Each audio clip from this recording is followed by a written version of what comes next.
역사를 잊은 민족에게는 미래가 없다. 안녕하세요. 제일여고 여러분들. 이번 시간도 즐거운 동아시아사 수업을 해보도록 하겠습니다. 자, 우리가 이제 새로운 또 시작을 해야 되죠. 오늘은 송과 그리고 원에 대해서 한번 알아보도록 할 거예요. 자, 우리가 서술형 문제가 뭐가 나왔었죠? 균전제가 나왔었죠. 자, 균전제가 뭐였어요? 균전제라고 하는 거는 국가가 백성에게 땅을 나눠주는 거죠.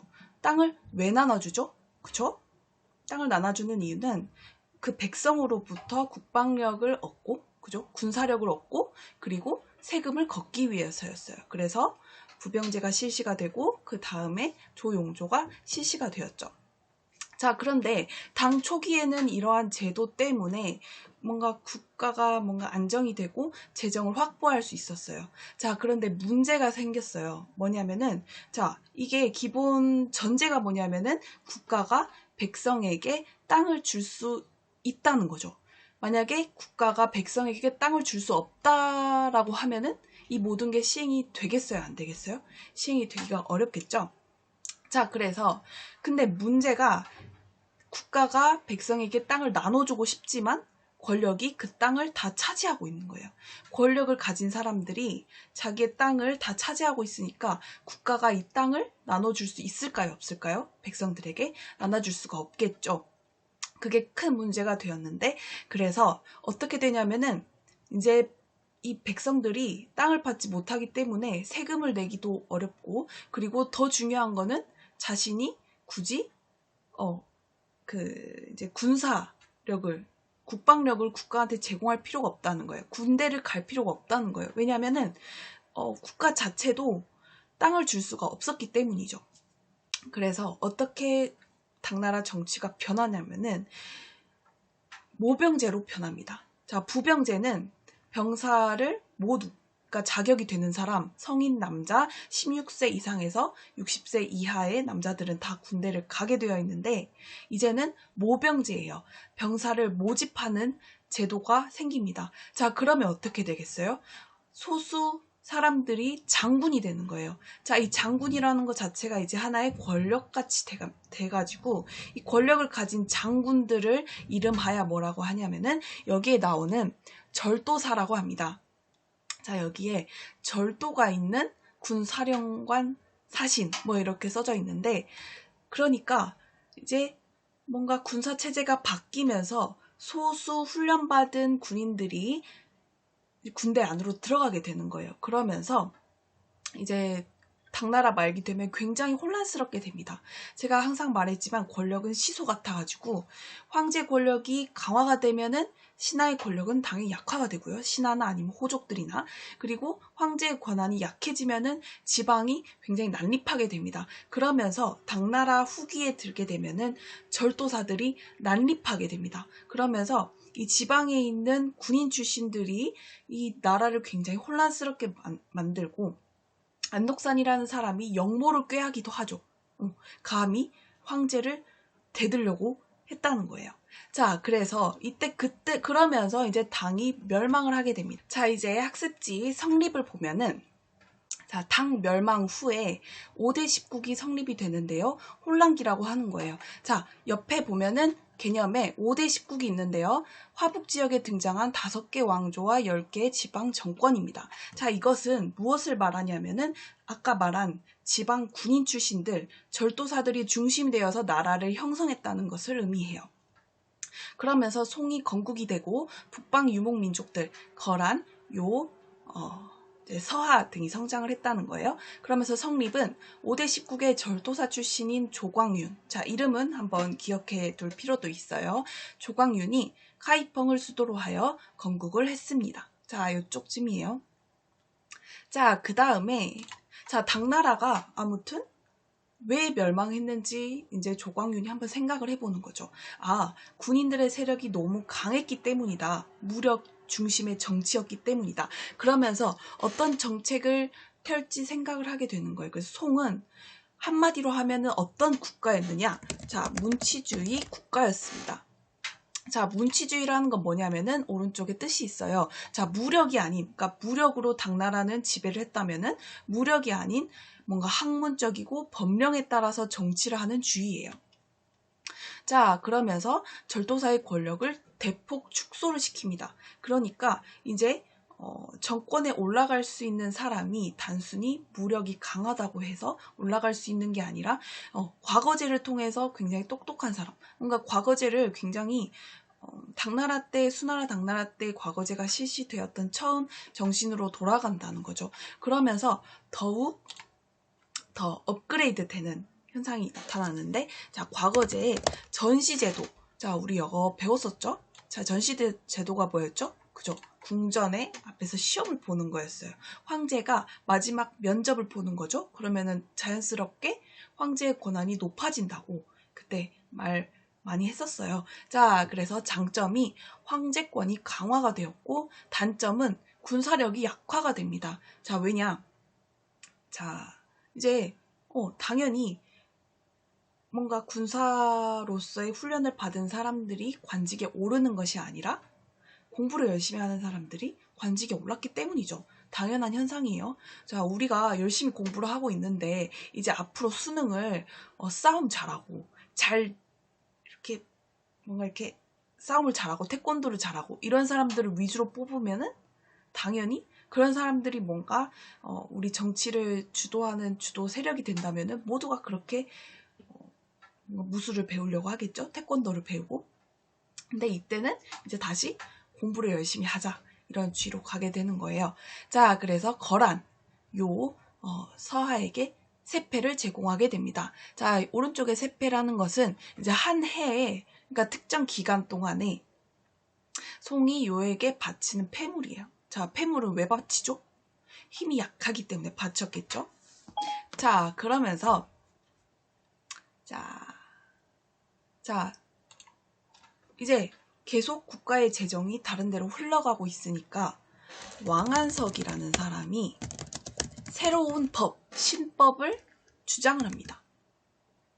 자, 주장을 하는데, 자, 그게 어떤 내용이냐면은, 자, 우리가 너무 약하다. 북방의 유목민족들이 아무리 강해졌다고 해도 우리가 그들에게 계속 국가의 국고를 낭비할 수 없다. 그들에게 뭔가 제공을 하면서 우리의 밥그릇을 그들에게 나눠줄 수 없다. 이렇게 말을 하는 거예요. 자, 그래서 신법당을 이끌고, 신법 같은 무리, 같은 생각을 가진 사람들의 무리를 이끌고 재정개혁을 추진을 합니다. 그러면서 국방력 강화를 시도를 했지만 결국에는 실패를 하게 되는 거죠. 자, 왜냐하면은 문치주의 국가이기 때문에 그런 거예요. 국방력을 강화 동시에 같이 하면 좋겠지만 이미 이제 기득권 세력들은 이제 우리가 글자로서 이길 수 있다. 뭐 이렇게 주장을 하는 거죠.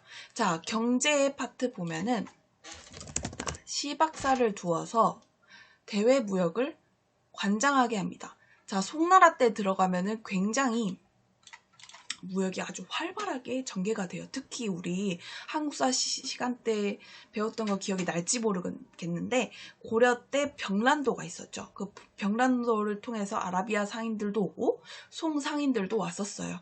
그러면서 국제적인 그런 항구 도시가 되었죠. 그러면서 우리나라를 고려 막 하다 보니까 코리아가 되었다. 그때부터 이 외국 사람들이 코리아라고 불렀다. 그거 많이 들어봤죠? 그 정도로 송나라도 굉장히 대외 관계를 활발하게 했었다. 이 시박사 굉장히 중요합니다. 자, 세계 최초의 지폐인 교자가 등장을 하게 됩니다. 자, 그래서 이 지폐가 사용되었다는 거는 뭔가 물물 교환에서 더 나아가서 이 물건에 대한 뭔가 가치를 딱 만들 수 있는, 그리고 국가를 신뢰할 수 있는 화폐가 있다는 거죠. 우리가 화폐를 사용한다는 거는 뭔가 동전을 사용하고 화폐를 사용한다는 거는 그 화폐로서의 가치를 인정한다는 거고, 그 화폐에 대한 가치를 정해놓은 국가를 신뢰한다는 뜻이잖아요. 그만큼 국가의 그래도 권력이 그래도 있었다는 것을 의미를 합니다. 자, 동전의 주조량이 크게 늘었고 나침반을 세계 최초로 사용했습니다. 1090년에. 아무튼 뭐 그래서 기술이 굉장히 발달했다는 거예요. 우리가 신항로 개척 이전 1492년 이전에는 굉장히 동양이 굉장히 강성했었고 문화가 훨씬 발달했었고, 여기 안 나와 있지만 나침반도 최초로 사용했고 화약도 발명이 되었고요. 뭐 그런 식으로 굉장히 발달을 많이 하게 되는데, 신항로 개척 이후에 서양 세력이 이제 그 뒤로 사실 역전이 된 건 사실이죠. 그 전까지는 특히 원나라 때 가면은 문명이 굉장히 발달을 많이 합니다. 자, 그 다음에 문화는 자, 성리학, 우리 성리학 했었죠. 성리학이 발달했었어요. 특히 남송에, 북송이 멸망한 뒤에 남송이 건국이 됐는데 남송의 주희가 집대성했습니다. 자, 쇠때 금의 공격으로 화북지역, 자, 화북지역이 한 요쯤 되죠. 자, 화북지역을 상실하고 카이펑이 함락이 되었습니다. 북송이 멸망을 하고 이만, 자, 요쪽까지 내려와요. 그러니까 남송은 사실 영토가 굉장히 작아지게 됩니다. 자, 그러면서 금과 어떤 관계를 체결을 하느냐? 군신 관계를 체결하게 됩니다. 군신이라는 것은 임금과 신하죠. 그죠? 그러면은 완전히 무조건 따라야 하는 존재로 그런 관계를 맺었다는 거예요. 자, 오른쪽에 체크를 합시다. 자, 여기서 중요한 게 뭘까요? 자, 문치주의 중요하고요. 사실 송나라 하면은 문치주의라고 생각하면은 아주 공부를 열심히 잘한 거예요. 그 다음에 이 시박사도 중요합니다. 시박사 중요합니다. 자, 이거는 내가 수업 시간에도 설명을 해줬었는데, 송제 양진, 특히 이 지도 문제 나왔을 때 이 밑에, 이게 실제로 수능 모의고사에 나왔던 문제인데 밑에 송이라고 되어 있어가지고 사람들이 이 북송, 남송 이 송으로 착각을 한 거예요. 근데 유연이 있고 토요콘이 있죠. 이거는 위진 남북조 시대의 상황인 거예요. 이거 굉장히 어려운 문제 중 하나였습니다. 자, 그 다음에 자, 그 밑에 보면은 이제 대외 관계에 대해서 볼 건데요. 자, 자, 제일 처음에 이제 요 위에 지도에도 같이 체크를 해주세요. 자, 요 나라가 건국이 됩니다. 자, 요 나라는 거란이 세웠죠. 자, 거란이 세웠고 그 다음에 누가 부족을 통일하냐면은 야율아보기가 부족을 통합을 했습니다. 그러고 나서 굉장히 우리나라 역사에서는 좀 슬픈 일이지만 발해를 멸망을 시킵니다. 그러면서 자, 요가 송으로부터 화북의 연운 16주. 자, 연운 16주 굉장히 중요합니다. 자, 연운 16주를 차지를 하게 되는데요. 자, 이 땅이 굉장히 중요한 땅인데 어찌됐든 자, 여기 1페이지 보면은 여기 빗금 쳐진 부분이 연운 16주예요. 자, 연운 16주가 왜 중요하냐? 보다시피 자, 북방 유목민족들한테 바로 갈 수 있는 그 여건이 있고요. 또 여기에는 어떤 강이 흐르죠? 라오 강이 흐른단 말이죠. 그러면서 그래도 이렇게 강이 있다는 거는 문명이 발달할 수 있는 가장 좋은 입지를 가진 거잖아요. 그리고 고려와도 교역을 할 수가 있고, 아무튼 여기가 어쨌든 중국의 굉장히 중요한 도시입니다. 지역입니다. 굉장히 중요한데 여기를 넘겨줬어요. 송이 누구에게? 요에게. 자, 이것은 어떤 의미를 상징하는 거죠? 요가 굉장히 강했다, 약했다? 굉장히 강했다. 자, 그래서 여러 차례 이 연운 16주를 차지했다는 거는 꼭 기억을 해주셔야 돼요. 그만큼 요 나라가 강했다는 것을 증명하기 때문이죠. 자, 요가 이제 북방 유목민족들, 특히 요 그리고 금에게 굉장히 많이 침략을 당합니다. 네, 굉장히 지배를 당하는 거죠. 사실 지금 저녁 12시가 넘어가지고 선생님이 약간 정신이 약간 해롱해롱합니다. 그래도 이제 단어가 잘 생각 안 나기도 하지만 잘 설명하고 있습니다. 자, 여러 차례 고려를 침입을 했습니다. 자, 그러면서 형과 아우 관계를 체결을 하게 되는데요. 자, 이거를 형제 관계라고 합니다. 자, 세패로 매년 은과 비단을 거두어 드렸어요. 자, 여기서 또 가장 중요한 게 이제 연운 16주하고 또 뭐가 중요하냐면은, 자, 북면 관제 그리고 남면 관제라는 두 가지, 자, 지배 체제가 굉장히 중요한데요. 자, 어떤 의미냐면은, 만약에 우리나라 이 한반도가 통일이 되었어요. 그러면은 이 남한을 지배하는 이 지도자하고 북한을 이렇게 관리하는 지도자하고 굉장히 어떻게 지도를 해야 되냐. 만약에 남한에 있는 사람이 이제 만약 어제 이제 통일을 했다 해봐요. 이제 오늘 이제 새롭게 통치를 해야 되는데, 남한에 있는 사람이 북한에 가서 통치를 한다면 북한 사람들을 이해할 수 있을까요?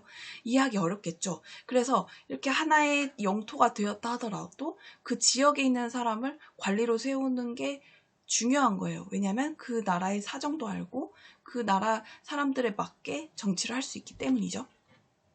자, 그 다음에 또 중요한 게 거란 문자다. 거란 문자를 사용했어요. 자, 문자를 사용했다는 거는 유목민족들이 굉장히 강성해질 수 있는 굉장히 키라고 말했죠. 흉노가 굉장히 강했지만 뭔가 더 성장할 수 없었던 이유는 문자가 없었을 거라고 유추를 하기도 하고요. 근데 그건 제 생각이지만, 아무튼 그리고 이제 돌궐 같은 경우에는 굉장히 강성하고, 그 뒤에 위구르도 굉장히 당을 거의 뭐 쥐락펴락했었죠. 그것도 다 문자가 있었기 때문이라고 생각을 해요. 자, 그 다음에 자, 금이 이제 여진족이었어요. 자, 이거를 기억하는 방법이 있는데, 내가 전에 말해줬던 것 같은데, 여러분에게 설명해줬던 것 같은데, 요거트를 먹는 여자가 금을 좋아한다. 뭐 이렇게 외우면 좀 편하지 않을까요? 왜냐하면 굉장히 비슷하거든요, 두 개가. 이것도 꿀팁입니다. 자, 그 다음에 아골타라는 사람이 부족을 통합하여 손과 함께 요를 정복을 합니다. 자, 그러면서 자, 손과 함께 뭔가 굉장히 친하다고 느꼈었는데, 자, 어떤 일이 생기냐? 정강의 편. 정강이라는 우리 위에 지도에 위치가 있어요. 정강에서 변을 당하는데 어떤 변이냐? 오른쪽에 설명이 있습니다. 자, 정강인 해, 그죠? 아까 위에 전연의 맹약은, 자, 여기가 전연의 맹약입니다. 전연의 맹약. 자, 형제 관계를 체결했고 이것을 전연의 맹약이라고 하는 거예요. 자, 형제 관계가 아니라 전연의 맹약이다. 자, 그 다음에 북송을 멸망을 시켰고 그 뒤에 남송이 성립이 돼요. 그러면서 군신 관계를 체결하게 됩니다. 자, 정강의 변 아까 설명을 했는데, 연호가 정강인 해에 2명의 북송 황제가 금의 포로로 잡혀가는 변을 당했다는 거예요. 자, 그래서 정강의 변이다. 그리고 전연의 맹약은, 자, 전연이라는 지역에서 맹세를 한 거죠. 우리 사이좋게 잘 지내자, 이렇게. 자, 그 다음에 이원적 통치 정책도 굉장히 중요합니다. 맹안목제. 자, 요것도 아까 이 북면관제, 남면관제 비슷합니다. 자, 여기가 주현제. 그 다음에 여진 문자를 사용을 하게 됩니다. 자, 그 다음에 빈칸은 어디냐? 자, 서하입니다. 자, 서하, 우리 그거 연표 때 다 외웠죠? 자, 탕구투족. 자, 서하는 사실 간단해요. 서하에 비단과 은을 제공을 했다. 자, 서하는 나중에 원에 의해 멸망했다. 자, 이 두 개가 키워드입니다. 이거 말고는 더 외울 건 없어요. 자, 그 다음에 A가 고려다. 자, 고려와 요의 관계입니다. 자, 1차 침입은 서희의 외교 담판입니다. 자, 외교 담판인데 우리 한국사 때 다 배웠을 거라고 생각을 하고, 그러니까 서희가 말로 이기죠. 자, 요가 송을 침략을 하고 싶은데, 가만 보니까 송과 고려가 굉장히 친하단 말이었어요. 그래서 요가 고려에게 말을 합니다. 야, 내가 저기 땅 내놔라. 강동 6주? 거기 땅도 다 주고 이제 협박을 하는 거예요. 그러니까 고려가 왜 갑자기 협박을 하지? 서희가 생각하기를 왜 갑자기 우리한테 협박을 하는 거야? 생각을 하죠. 근데 말하다 보니까 요가 견제하는 거는 고려가 아니라 송인 거예요. 그래서 저 사람들이 송과 고려가 관계가 끊어지기를 원하는구나. 자, 왜냐면은 자 여기 지도를 보잖아요. 우리가 지도를 보면은 이제 송이 여기 있고 요가 여기 있죠. 자, 근데 이 요가 송을 칠 때 이렇게 칠 때 만약에 고구려하고 송하고 우호 관계면은 송이 고려에게 도움 요청을 할 수가 있죠. 그러면 이렇게 뒤통수를 칠 수가 있죠. 그러면은 요가 굉장히 어떠겠어요? 불안하겠죠. 자, 그러니까 협박을 하는 거예요. 여기가 강동 16주인데 자, 강동 16주를 이제 주라고 협박을 하니까 이제 서희가 말로 이깁니다. 내가 송하고 관계를 끊을게. 관계를 끊을 테니까 걱정하지 마. 그리고 이 땅을 나한테 줘. 왜냐면 여기가 원래 우리는 고구려를 계승한 나라인데 여기가 원래 고구려 땅인데 지금 여진이 차지하고 있다. 마음에 안 든다. 빨리 나한테 줘. 해가지고 요에게서 강동 16주를 얻어왔습니다. 그런데 사실 그게 다 말장난이었다는 거죠. 자, 강동 6주. 자, 3차 침입. 감감찬. 자, 그 유명한 감감찬의 귀주대첩. 그러니까 6개의 주예요. 주라는 게 우리 뭐 계속 얘기했지만 그 지방 행정구역이 굉장히 시대에 따라서 달라진다 했죠. 군과 현, 그쵸? 뭐 22담로 아니면은 성종 때 12목 다 비슷한 거예요. 다 비슷하다고 생각하면 되는데 그 지방 행정구역이라는 걸 생각하면 돼요. 자, 그래서 이 행정구역의 이 6주 중 하나가 귀주라는 지역이에요. 이 귀주에서 대첩, 크게 민첩하게 이겼다. 대첩으로 해가지고 천리장성을 축조를 했죠. 다시 이제 요가 쳐들어오지 않기 위해서. 자, 그 다음에 금과 관계. 거의 뭐 한 세기가 지나갑니다. 자, 금과 관계. 자, 윤관이 별무반, 특별히 무술이 뛰어난 이 반을 모집을 했어요. 별무반. 별무반 귀여운데? 갑자기 좀 귀엽지 않아요? 별무반. 뭔가 유치원 반 같기도 하고. 자, 별무반을 편성을 해서 금을 정벌을 합니다. 자, 그래서 성공을 해요. 사실 요는, 그러니까 이 고려가 사실 우리가 굉장히 화려한 나라였어요. 왜냐면은 우리가 500년 전에 임진왜란 때 왜를 격퇴한 것도 굉장히 크게 생각을 하는데 그거에 반해서 우리는 고려 때는 요도 물리쳤죠? 금도 물리치고 원도 나름 이렇게 방어를 합니다. 그런 면에서 고려가 굉장히 화려한 나라였고 어떻게 보면은 굉장히 자랑스러운 우리나라의 역사예요. 자, 그래서 동북 우성. 자, 9개, 동북에 9개의 성을 축조를 했어요. 자, 거기가 어디냐면은 바로 여긴 거예요. 정확한 위치는 알 수 없지만 여기라고 이제 사람들이 유추를 합니다. 역사학자들이 유추를 하고 있죠. 자, 그 다음에 일본입니다. 자, 일본 굉장히 중요한데 일본. 헤이안 시기는 한마디로 말해서 귀족 사회라고 보면 돼요.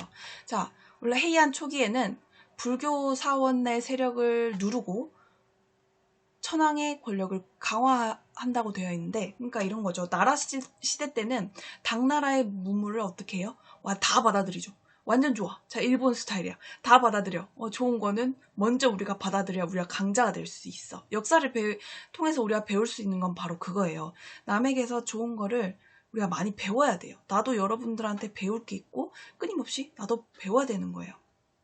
자, 그런 의미에서 일단 보면은 자, 율령을 계속 배우고 뭔가 율령 체계. 자, 율령 체계라는 게 중요한 게 뭐라 그랬죠? 왕권이 강화가 된다는 거였어요. 뭔가 반장, 부반장 제도에 담임 선생님까지 딱 놔두면은 사람들이 그 체제 안에서 순응하면서 위에 있는 권력이 다스리기에 굉장히 편안했다는 거죠.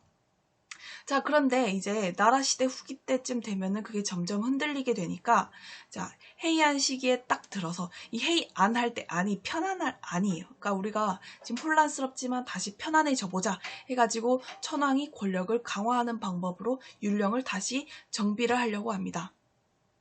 자, 근데 여기다가 또 하나 더 쓰면은 해이안 중기쯤 되잖아요. 그러면 어떤 현상이 일어나냐면 율령 체제가 무너지고, 그리고 개인하고 이제 귀족이 지배하는 현상이 나타나게 됩니다. 자, 이거는 무엇을 의미하냐면은, 그 이유가 뭐냐면은, 일단은 율령체제가 무너졌다는 건 무엇을 이야기하냐면은, 율령체계가 어디서 들어왔죠? 당나라에서 체제나 체계나 뭐 비슷합니다. 율령체제가 이렇게 딱 들어오면서 들어왔었는데, 당나라가 이제 어떻게 돼요? 무너지게 되었죠. 무너지게 되면서 이제 더 이상 효력이 없다고 생각이 든 거예요, 또. 그래서 이제 이 개인이, 귀족이 지배하는 현상이라는 게 뭐냐면은, 국가가 우리를 간섭하는 게 아니라 우리 개인이 땅을 넓히고 그 땅을 우리가 운영해 가야겠다라고 생각을 하는 거예요. 그러니까 원인은 당이 멸망하고, 그리고 귀족이 중심이 되었다는 거, 그리고 영토를 확장을 하게 되는 거예요. 우리 고대 중세 이런 사회 때 보면은 영토가 곧 뭐라 그랬어요? 돈이라고 그랬어요. 그쵸? 그래서 영토를 확장하게 되면서, 원래 귀족들이 이렇게 영토를 딱 가지고 있는데, 그 영토를 가지고 있는 사람이 귀족뿐만이 아니라 그냥 일반 백성들도 다 영토를 가지고 있죠.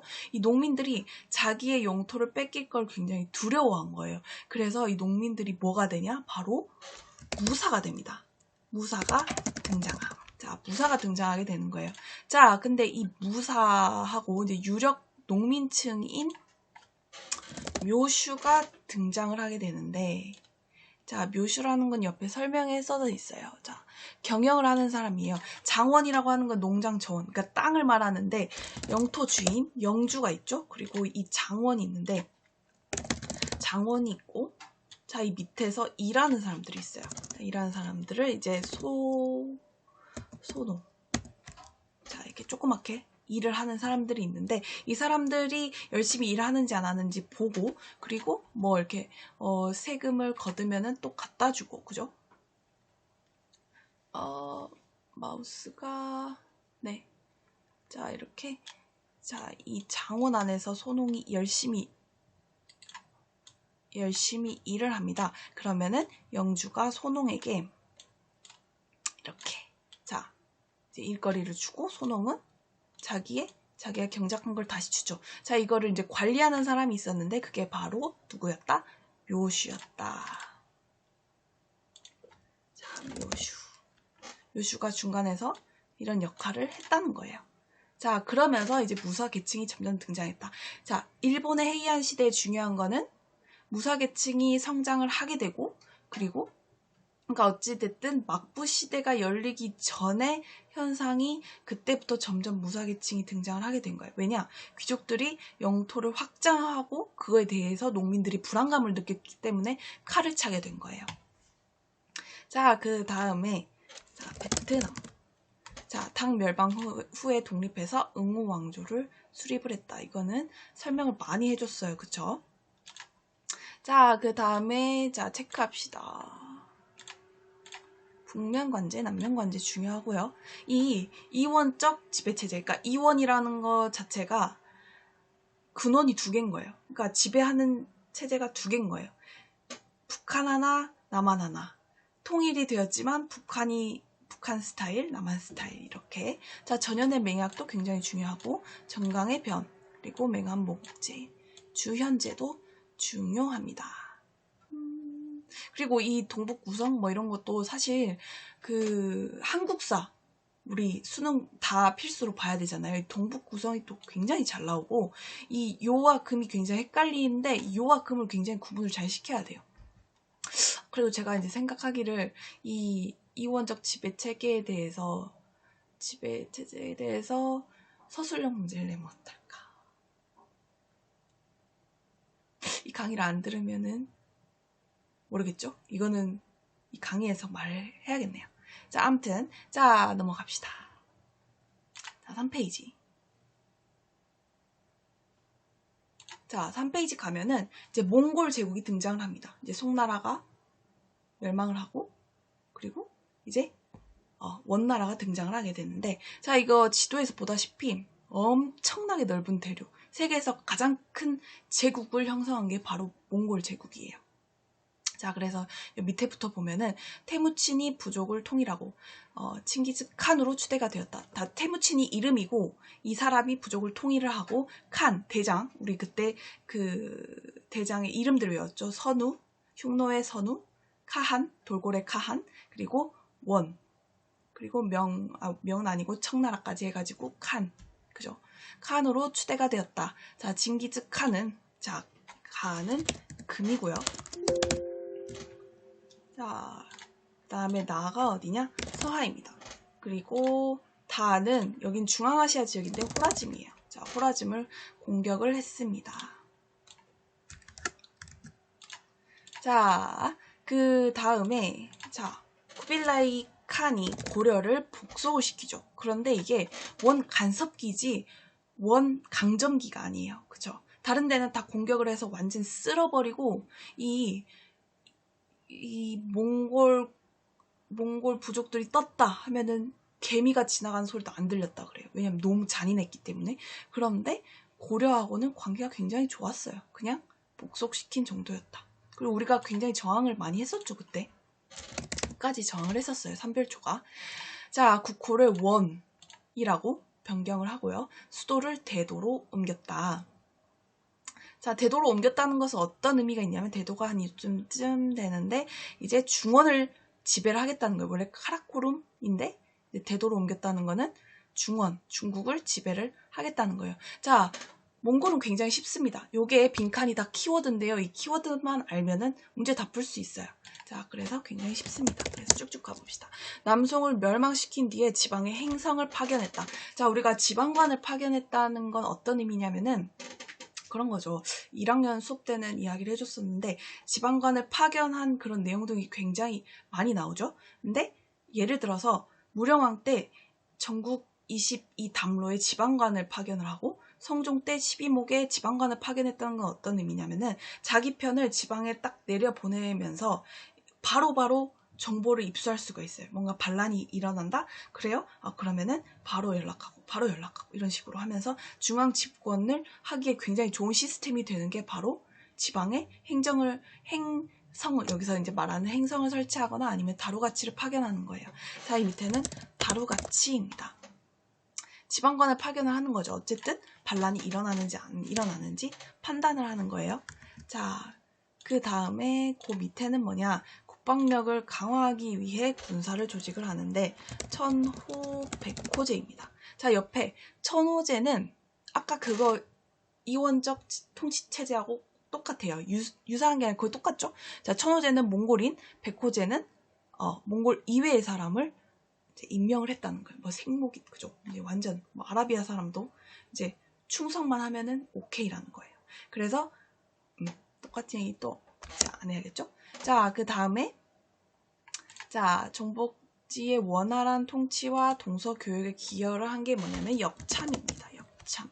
오른쪽이 역참이 뭐냐면은 말을 바꿔 타는 역이에요. 그러니까 역을 목포역, 광주역, 서울역, 역 해가지고 이제 다 설치를 해놓는 거예요. 그래서 말이 이렇게 체계적으로 움직일 수 있었다는 건 역이 있다는 건 뭐예요? 우리가 서울로 빨리 갈 수 있다는 거잖아요. 그쵸?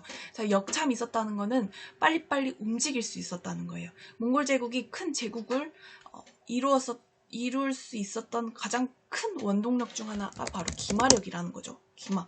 그리고 그 기마력을 뒷받침하는 건 뭐냐면 넓은 초원이에요. 제가 고등학교 때 몽골을 갔었는데 몽골에서 한 4시간 정도 차를 타고 이렇게 들어가는데 진짜 평지예요. 뭐 우리나라는 이렇게 뭐 올라갔다가 내려왔다 이렇게 있잖아요.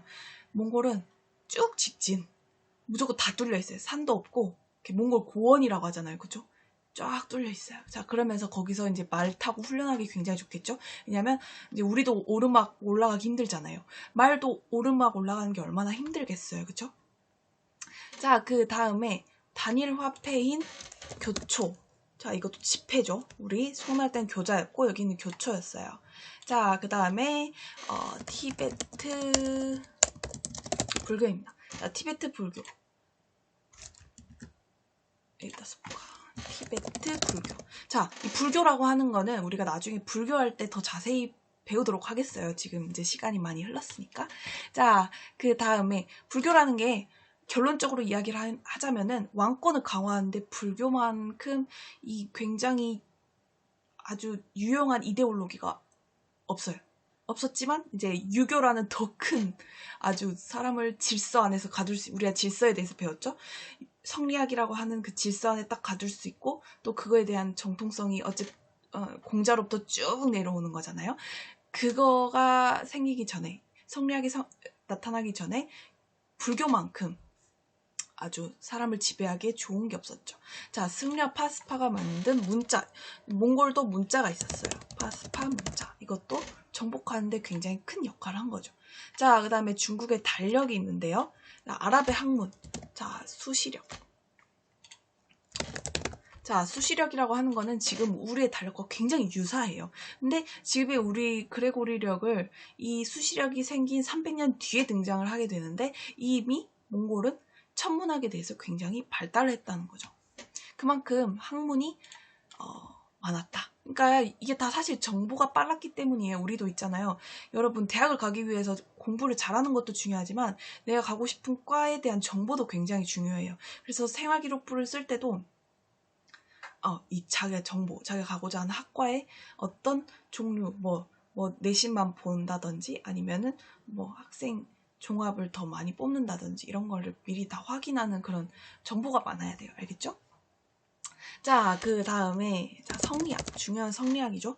자, 원나라 때 성리학이 그래도 계속 유지가 됩니다.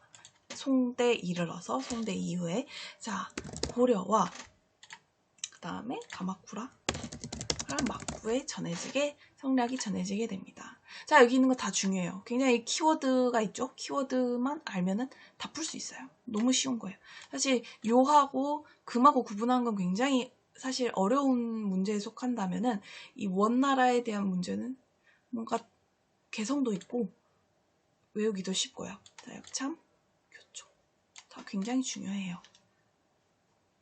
자, 그 다음에 자, 역참. 여기에 빈칸, 나머지 빈칸은 여러분들이 한번 채워보고요. 자, 대도에서부터 카라코름까지 이렇게 쭉. 그러니까 이 점과 점이 쭉 연결이 되면서 역참이 설치가 되었다는 거. 그거 알려주려고 이거 써놓은 거예요. 자, 다 끝났습니다, 거의. 자, 그 다음에 자, 고려.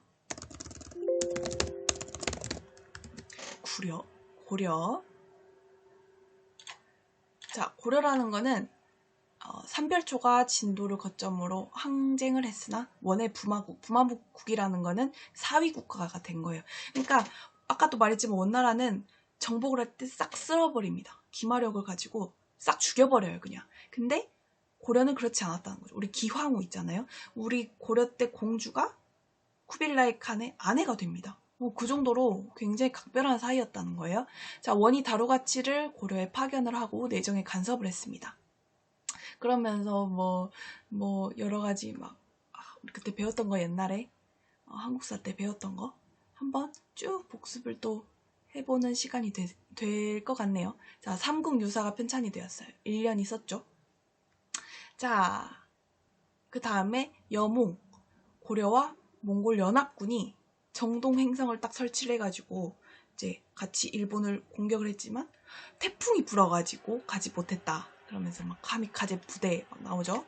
자, 그 다음에 이제 일본은 가마쿠라 막부 시대가 열립니다. 막부 시대가 열려요. 자, 여기 이제 이 사람 이름이 중요한데 미나모토노 요리토모. 자, 미나모토노 요리토모가 헤이안 시대 말기의 혼란을 진압을 합니다. 그러니까 이제 완전히 이건 이제 혼란스러운 거예요. 자, 그 다음에 이제 쇼군이 등장을 하는데, 자, 이 쇼군이 등장하면서 일본의 첫 막부 정권이 생깁니다. 그러니까 이 무사들이 점점 성장을 하면서 이 무사들을 대표하는 쇼군이 딱 등장을 하는 거예요.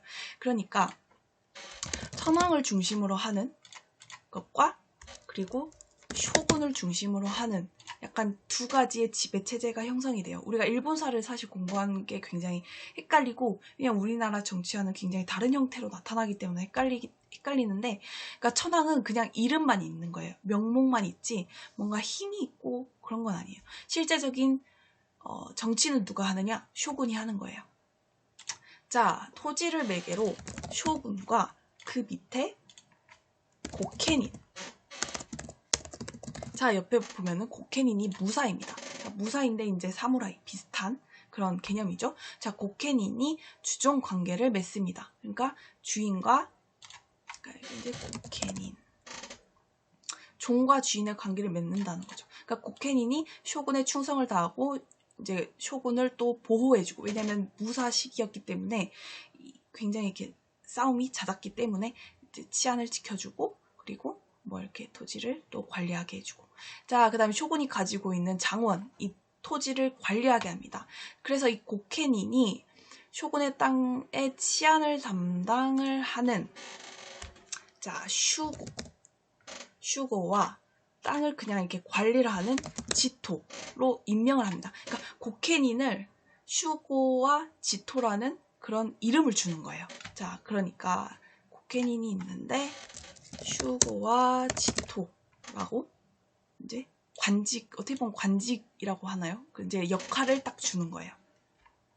자, 그러면서 나중에 이 슈고하고 지토, 이 사람들이 어떻게 보면 쇼군의 밑에 있었어요. 그러면서 이 사람들이 점점 세력을 키워가면서 나중에 배운 이제 다이묘가 등장을 합니다. 이 사람들이 더 많은 토지를 얻고 더 힘을 세면서 다이묘가 되는데, 이 다이묘들이 문제가 뭐냐면은, 자, 이 쇼군한테 대들어요. 하극상의 반란인 거죠. 하극상의 반란. 자, 어쨌든 충성을 다해야 할 사람인데 굉장히 혼란스럽게 되는 건 이제 나중에 배울 거지만, 아무튼 전체적으로 이렇게 된다. 그 정도는 알고 있으면 됩니다.